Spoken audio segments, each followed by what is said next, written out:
Hello everyone, welcome to Remote Learning Project 4, which is an easy intro to digital art.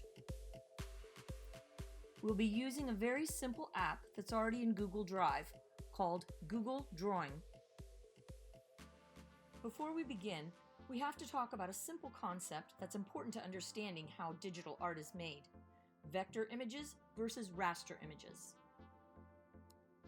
We'll start with raster images, which are made of pixels. Since you all have smartphones with cameras, you've probably heard of pixels, but what are they exactly? If you want to see a pixel, zoom in on any photo in your phone or online.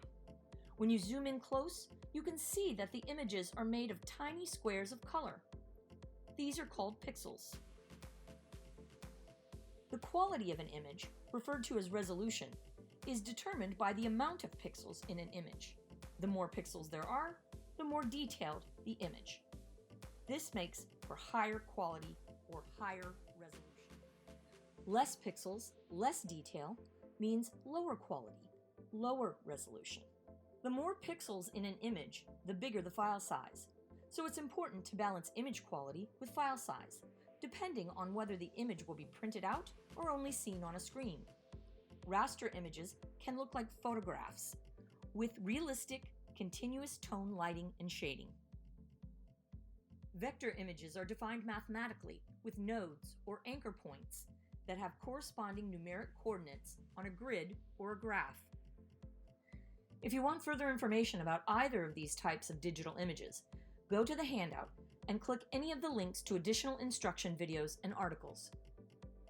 Right now I'm going to switch to screen capture mode to demonstrate how you will access the software, create a new piece of digital art, save it to your desktop or Google Drive, then upload and submit your work to Google Classroom. You can see I am on Google Classroom in the stream. I'm going to click over here in the top right corner. There are 9 dots right next to my profile picture. When I click this menu, I can see Google Drive. I click on Google Drive and I can see my drive and things that are stored here. Now I'm going to click over here, the multicolored plus sign that says New. Then I have to go down the menu where it says More, and when the pop-up menu comes up, I'm going to go to Google Drawings and click it. We just launched Google Drawings.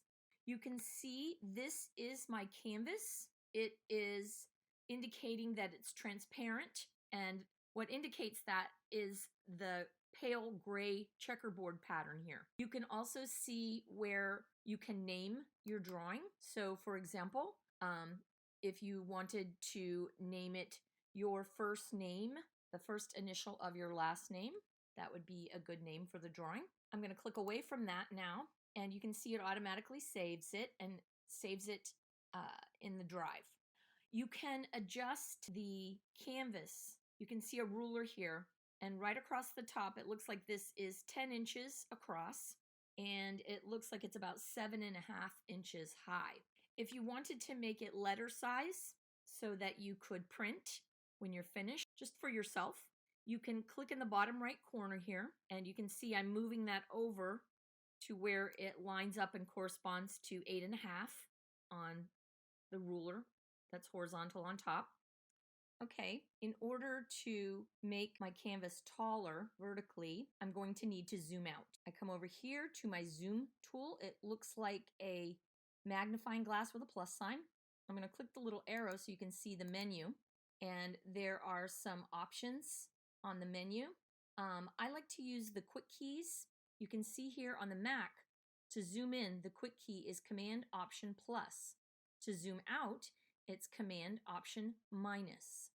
If I were on a PC, instead of Command, it would be Control. Instead of Option, it would be Alt. So to zoom in on a PC is Control Alt plus. To zoom out on a PC is Control Alt minus. So let me click away from that, and Command Option minus allows me to zoom out. I'm going to just click and drag this down further. Okay. Command Option plus to zoom back in. Now if I scroll, I can see here that I went just a tad too far. It's a little past 11. That's okay. I'll just move it up. Barely see the number 11. There we go. So now I have an 8.5 by 11 canvas. The next thing I want to do is get an image that I can trace. If I go here to the icon that looks like some white mountains on a gray square and click the arrow, I'm going to choose Search the Web.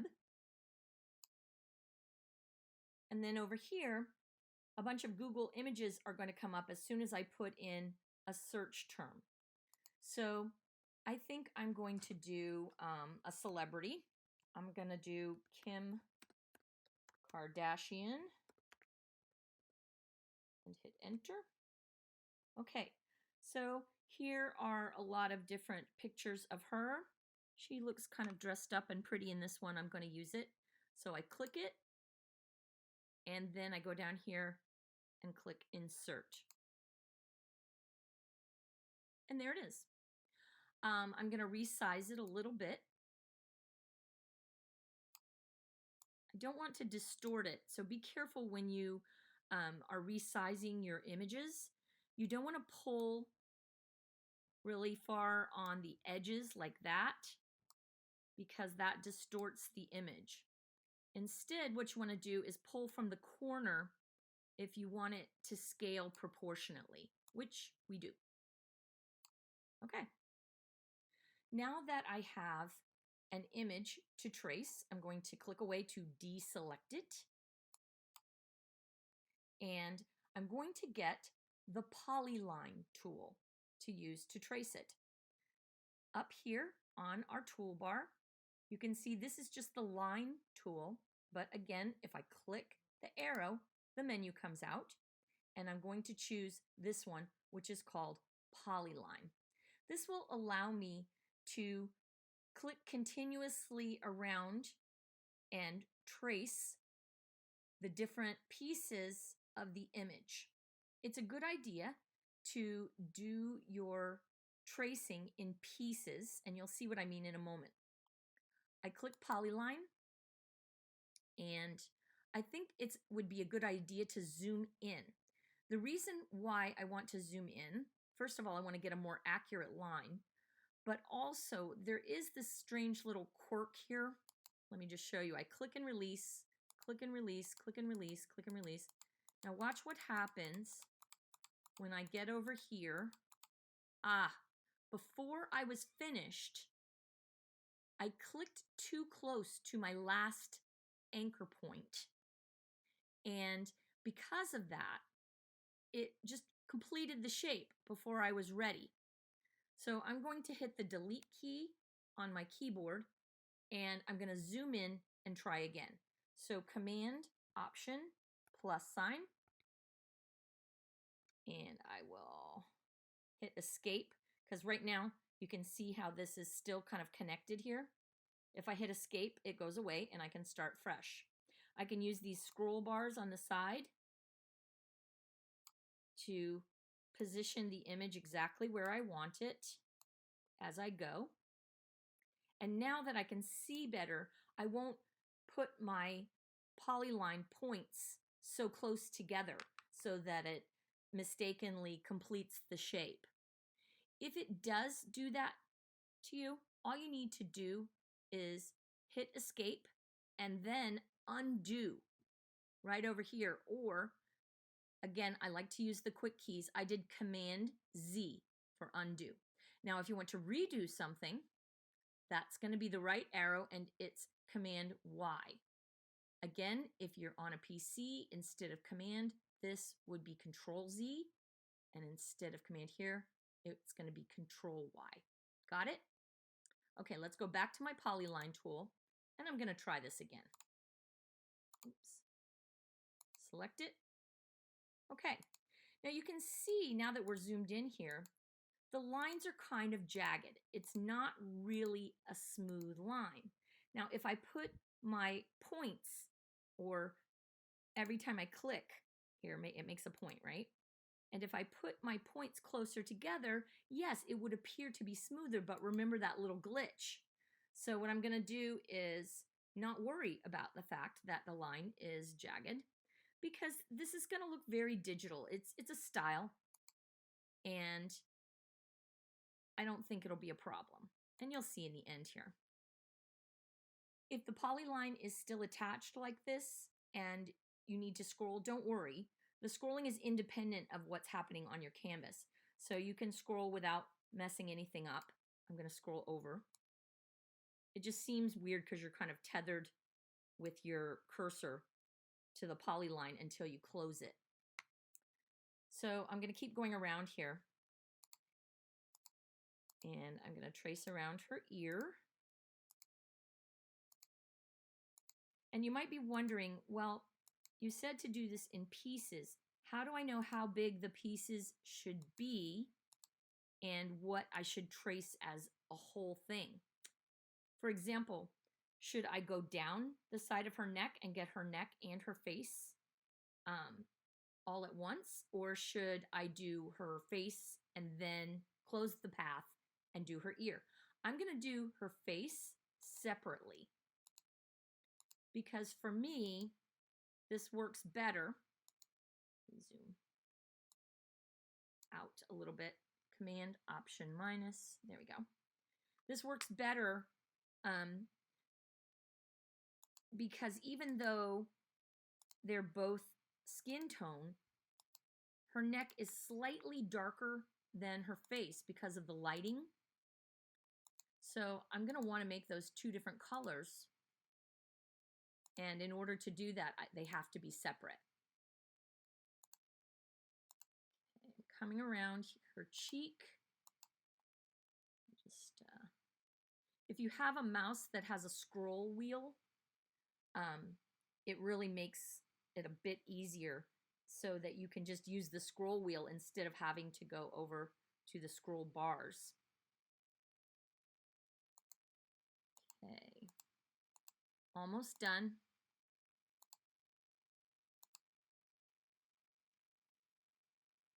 And when I get to the end here and I connect it back to the origin point where I started, you'll see what happens. It makes a complete filled shape. I don't want my shape to be blue, so I need to edit my shape.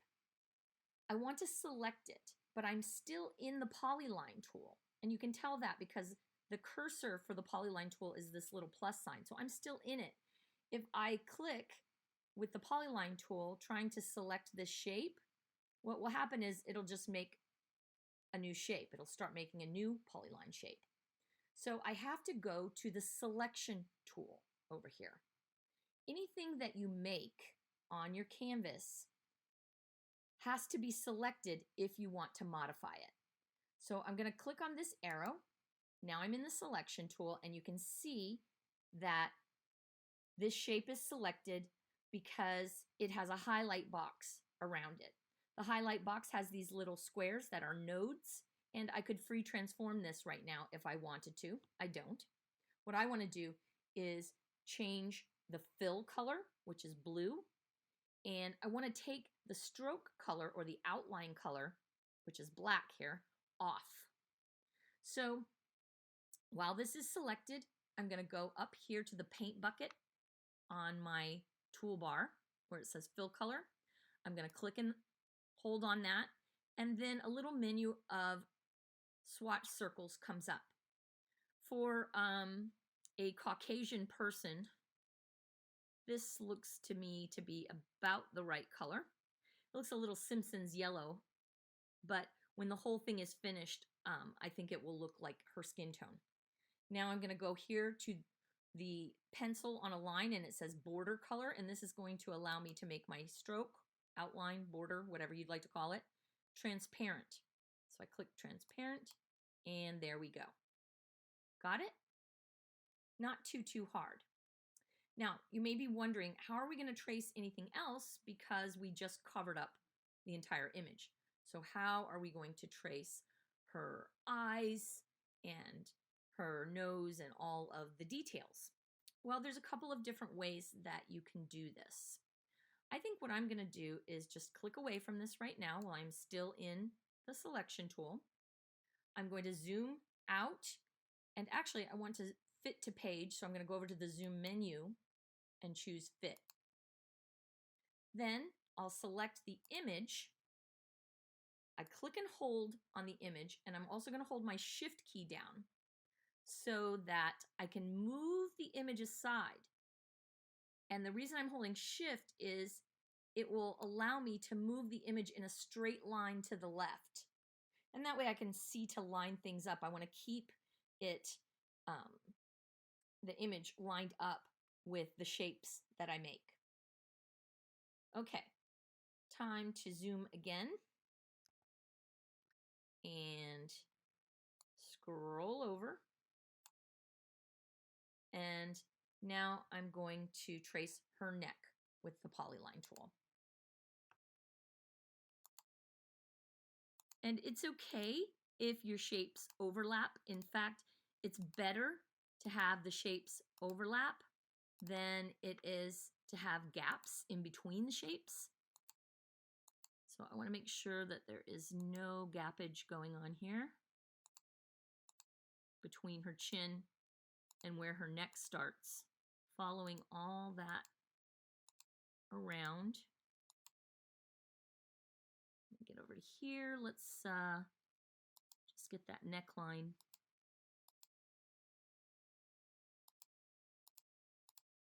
Ah, see what it did?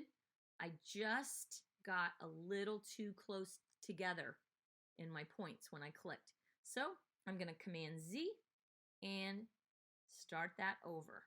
Go back to the polyline tool. Oops. There we go. And trace that again, and this time I will try not to make the same mistake because that can be frustrating.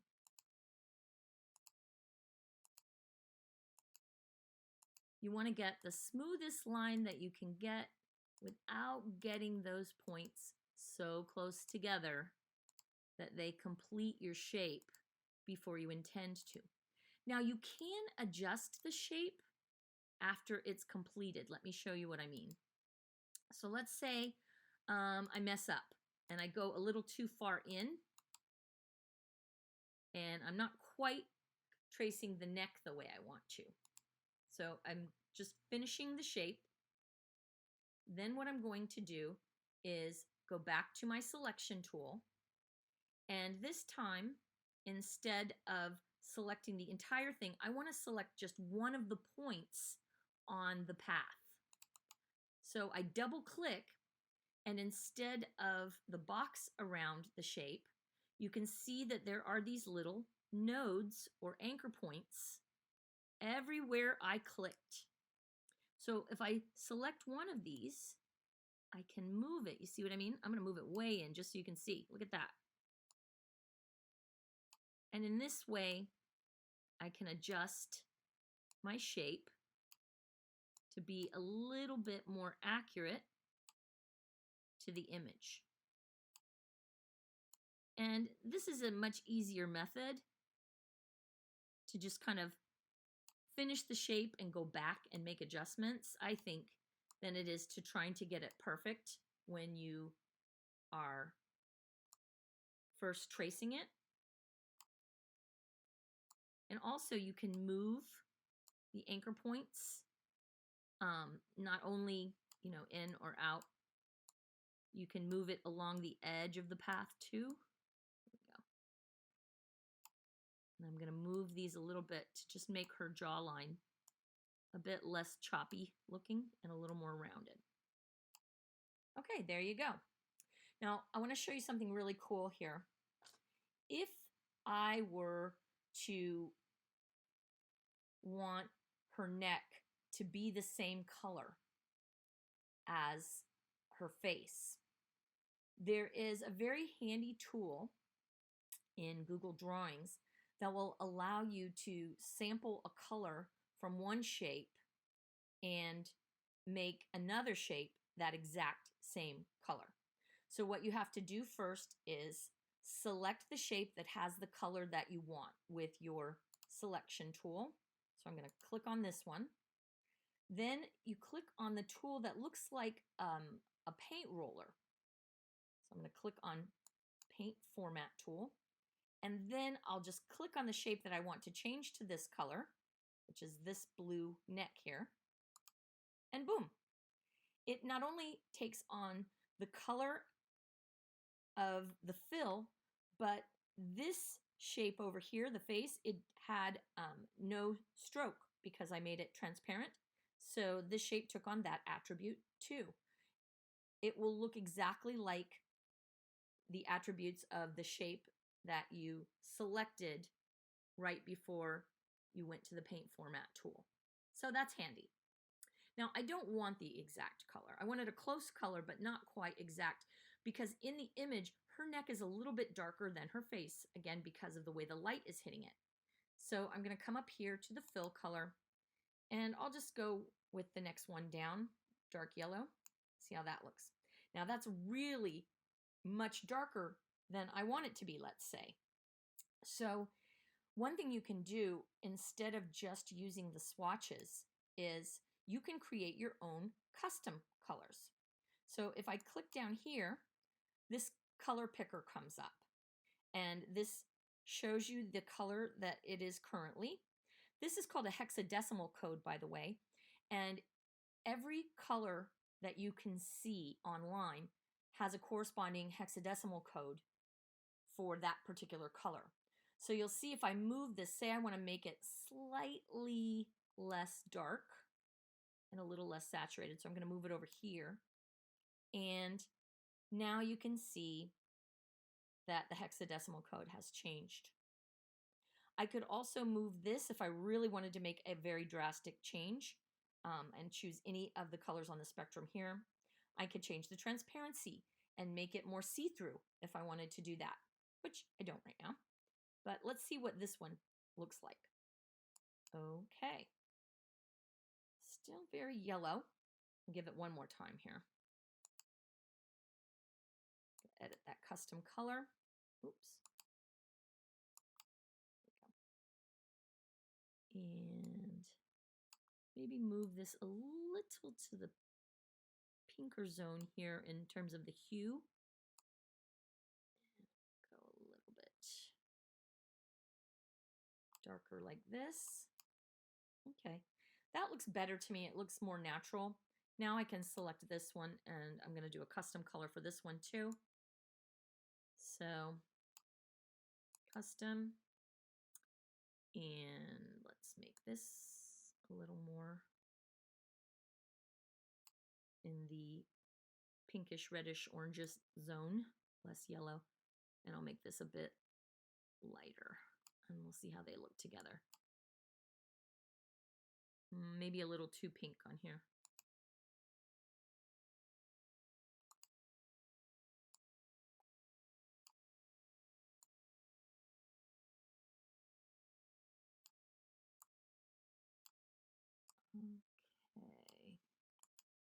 Okay, that looks pretty natural to me. I'm going to zoom out, Command Option minus. I'm going to select her neck, hold my Shift key, and bring it over. Now, right now, the neck is on top of this shape. You can see it's like in front of that shape, right? Command Z. What if I wanted to bring the face in front of the neck shape? What I would need to do is simply right-click, go to Order on the menu, and I can bring it forward in increments, send it backward in increments, or I can send it all the way to the back or bring it all the way to the front. In this case, there's only two shapes, so I'm going to bring it all the way to the front. There you go. Okay. Now I'm going to do a little bit of time lapse just so that I can get a bit more done on the image faster. And I'll be back in a minute and we'll talk about some more tools.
are a couple more things I want to show you before I go back to time lapse and finish this off.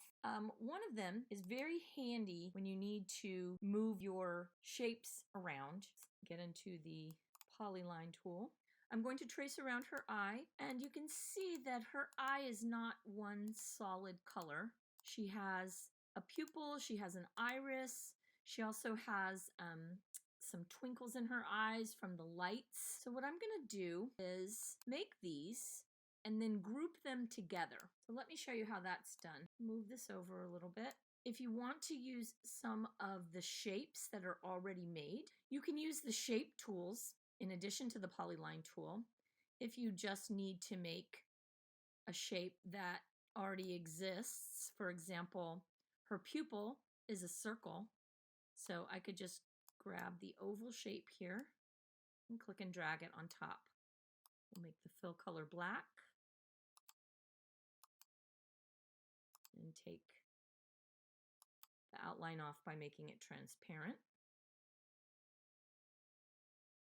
Now I'm going to select her eye, and I think I'll make a couple of twinkles in her eye where the light is hitting it. All right, I like that better. I also want to add some of the variation of color on her iris. I'm going to go back to polyline, and I'm making these rather big, but it doesn't matter because I can always adjust the nodes afterward. I know that looks a little weird right now, but hopefully it won't in a second.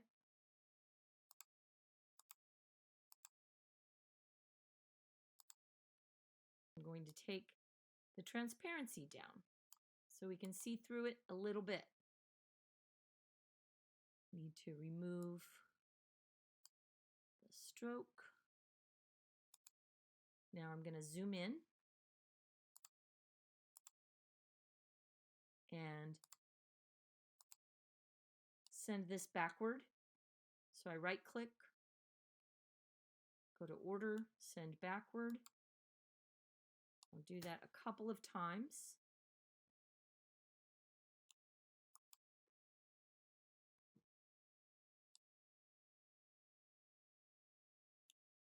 Also, you can see there's a quick key for this too. There's a quick key for everything. Command down arrow if you don't want to keep going to the menu. And now I'm going to double click and adjust the nodes so that this doesn't look so weird. Get these out a little bit more evenly. I had to do it like this though because I couldn't position the anchor points really close together, because if I did that,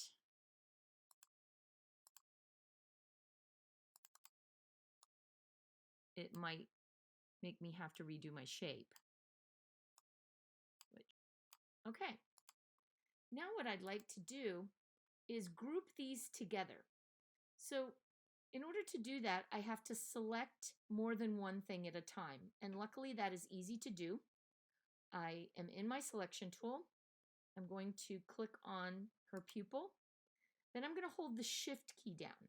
The shift key is what allows you to select more than one thing. If I hold the shift key down and click over on another shape, now that shape's selected. Now that shape's selected. Now that shape is selected. Now that shape is selected. So I have all of these shapes, even though they're separate, selected. And if I right click, I can choose group from the menu or Command Option G. Now it's grouped together, so when I go to move it, I just have to click on one thing, and then I can move it over instead of having to click on multiple things every single time. There are additional things that we can do. You can see if you need to copy a shape. It's the same as copying a shape in Microsoft Word. Command C to copy, Command V to paste, or Control C on a PC, Control V to paste on a PC. One thing you'll see as I continue to trace her features in time lapse, is, in addition to the main features of her face, like her eyes, her eyelashes, nose, mouth, etc., I'm going to also trace around the highlights. You can see here where my cursor is circling. I'm going to trace the shadows. And if I trace the highlights and the shadows, it's going to add additional depth and texture to make the image look more 3D and less flat.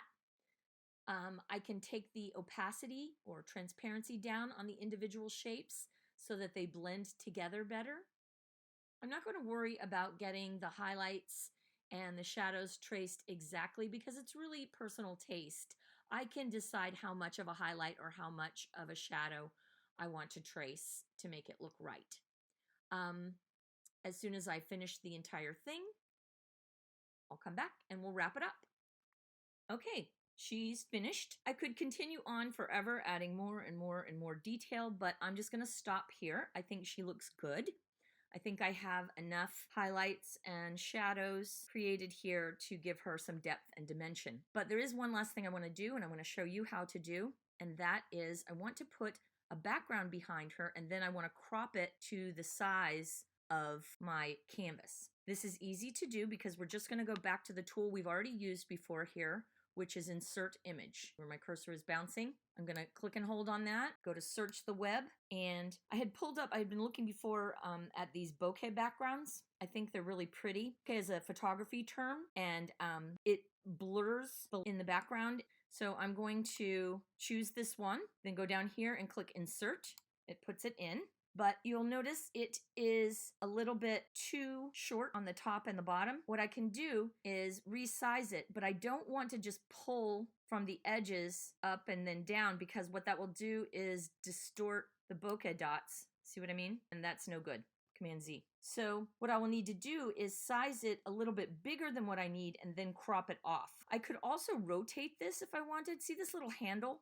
If I click on that handle, I can pull it, and I'm going to rotate it 90 degrees just so that it's going in the same vertical format as my canvas, and that way I won't have so much to crop. Then I'm going to zoom out, Command, Option, minus. I will do the best I can to fit this to the canvas. There will be some left over, and that's what I'm going to crop. Now I need to send it to the back, so I'm going to choose Order from the menu, Send to Back, and now it's behind her. And then I'm just going to crop off the last little bit here. I might even crop it a little more because I'm not sure I love the position of the bokeh dots. So unless if I might just be able to move it up and then crop the top. Let's try how that looks. Oh, that's not bad. Actually, I do like that. Now I'm going to go over here to the Crop Image tool and click it. And then you can pull these handles, or you could click and drag a square or a rectangle to make the shape that you want it to crop down to. I'm going to pull this handle here, and you'll see it won't distort the image at all, because what's showing up here is the crop box.